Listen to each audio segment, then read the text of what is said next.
Hey guys, Coach Mike here. I just wanted to break down some video and do a little playoff recap of yesterday's games. So we got the Dodgers who just came out alive with the bats, scoring 11 runs in the first inning, setting a record, playoff record.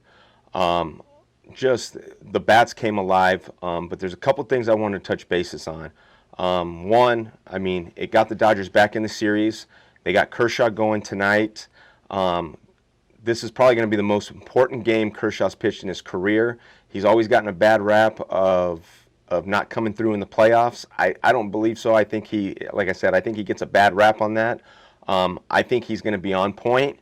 The Dodgers pull off a win tonight. I think they're going to be back in the driver's seat of being the favorites for the series because I just think that they, getting Buehler out there on the mound another time.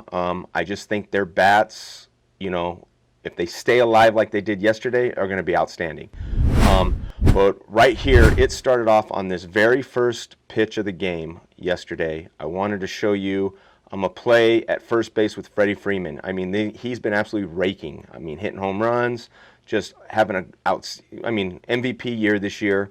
But what I wanted to point out was his footwork at first base. Check this out, guys.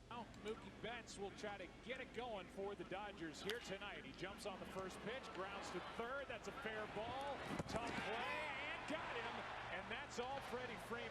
But they're going to That was, look how he read that throw and was able to move his feet backwards. Once they reviewed it, Mookie Betts got down the line and was able to beat that out.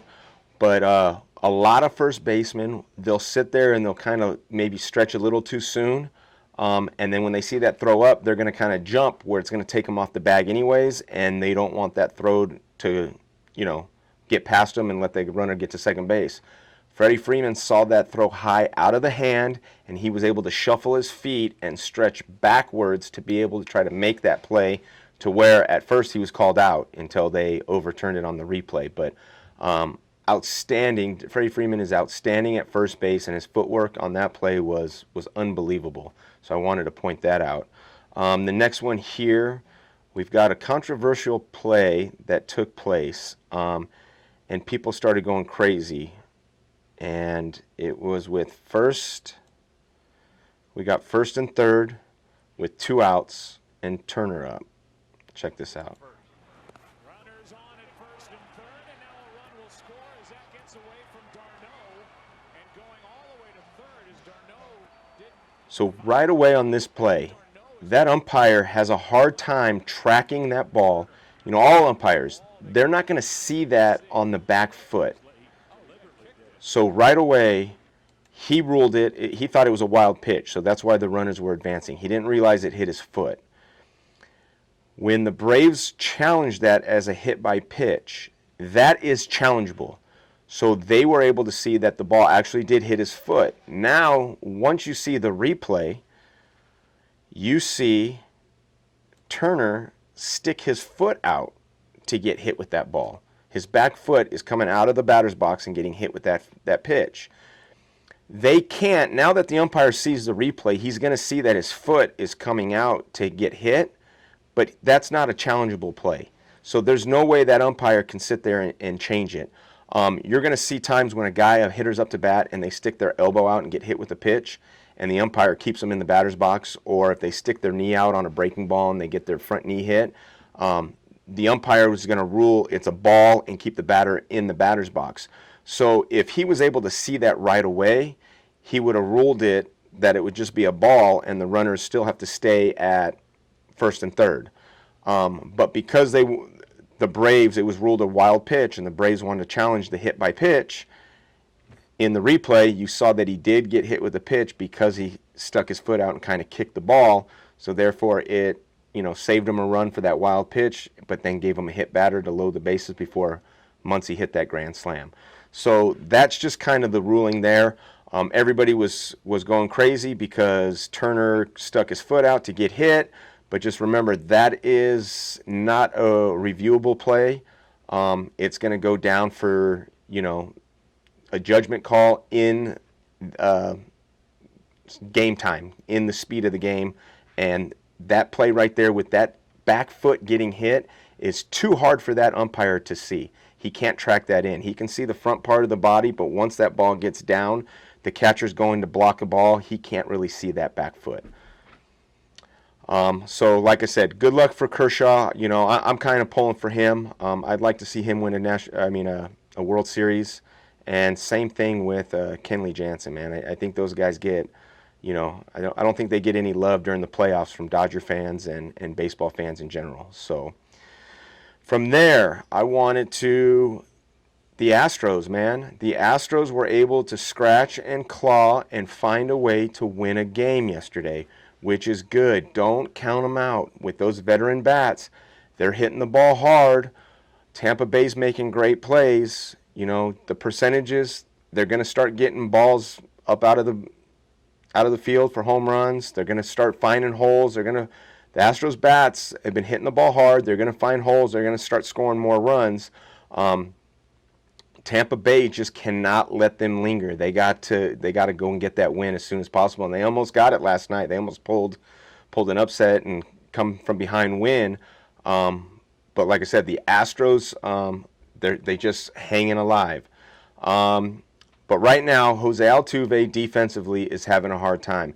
He had a rough time during the season swinging the bat, and now he's just, you know, I believe he's a good kid. I think that, you know, he's got a conscience. I think all of this cheating scandal's gotten to him. He's now swinging the bat a little bit better in the postseason. He can hit. He can flat out hit. I just think he's in his own head, and defensively, it's been getting on him right now, and he's going through a hard time. And I'm hoping he doesn't end up getting the yips that does go around baseball every now and then. And once it gets in that mind and into that head, it's hard to get out of it. But here's a play that I want to talk about as far as Gurriel. This is definitely a bad throw by Altuve, but I wanted to touch bases with all those kids out there, everybody who's out there that plays first base, to watch this play real fast, and we'll break it down.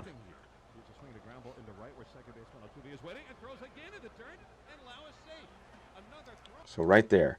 So it's you know, there's no excuses on that. That's a major league player not being able to play catch.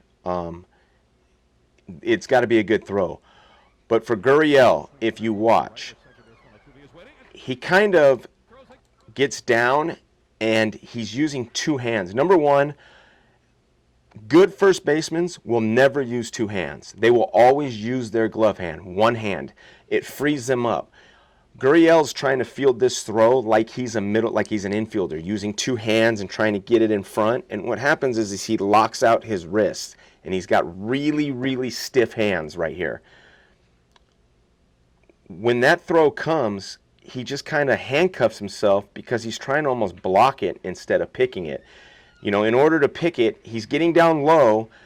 He should have just left with one hand, and instead of going with the forehand, turn it over and get more of a backhand, and you're able to go get that ball and really scoop it. But right here, he just kind of handcuffs himself, and he wasn't able to make that play. Not easy, not easy. And like I said, that's Altuve's got to make a better throw. But the attempt right here, he just kind of handcuffs himself.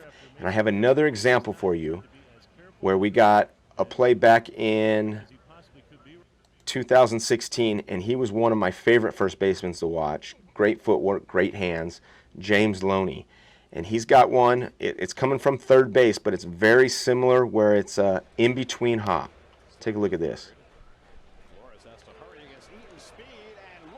He gets low. He's able to go with one hand. He reaches out with one hand in between hop, and he goes to his backhand. Right? There. He stays down low. He starts his glove low to high, and he's just getting under that ball, staying low, getting under it with one hand, and he's a lot more free. If he goes out there with two hands and with his forehand out, he's just going to kind of handcuff himself like Gurriel did. So those, like I said, those in-between hops are very tough for first basemen, but always remember, go with one hand. And that even on ground balls, field the ball with one hand. You don't need to field ground balls with two hands. You're not a middle infielder. Field it with one hand. Trust your hands. That's the one reason why first basemen are playing first base, because they can catch and they have good hands. Trust your hand. And right here, like I said, he comes right up underneath and makes an outstanding play. Not easy at all, but stays underneath it and goes and gets it. Hey, enjoy the games tonight, guys, because I'm going to tell you what, the series can change with the Dodgers and Braves, and don't ever count the Astros out. They scrap, they battle, and they've got some demons that they're fighting, and pretty much the rest of the country besides the state of Texas. So watch out. It's going to be a good night tonight. Go out there, outwork, outplay. Hey guys, I hope you liked the video. If you did, give it a thumbs up, and don't forget to subscribe to our channel. And if you haven't already, check out my weighted baseball throwing program. I'll link the videos below.